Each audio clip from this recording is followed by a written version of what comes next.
يسألونك عن الأنفال قل الأنفال لله والرسول فاتقوا الله وأصلحوا ذات بينكم وأطيعوا الله ورسوله إن كنتم مؤمنين.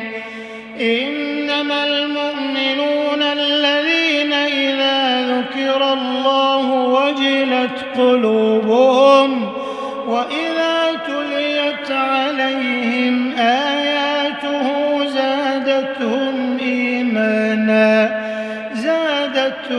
إيمانا وعلى ربهم يتوكلون. الذين يقيمون الصلاة ومما رزقناهم ينفقون أولئك هم المؤمنون حقا لهم درجات عند ربهم ومغفرة ورزق كريم.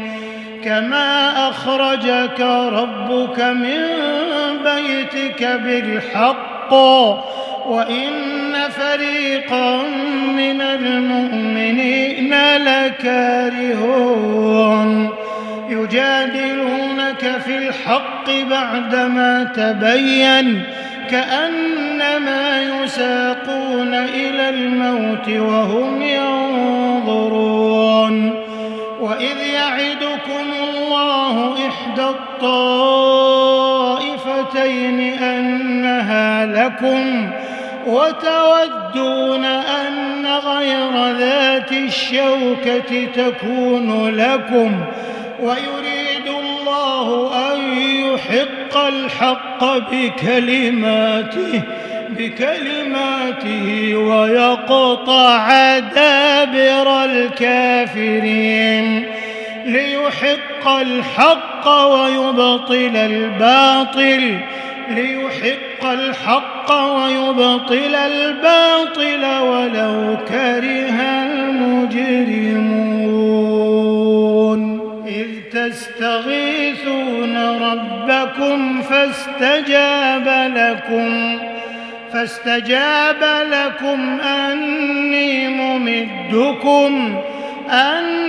ممدكم ب1000 من الملائكة مردفين.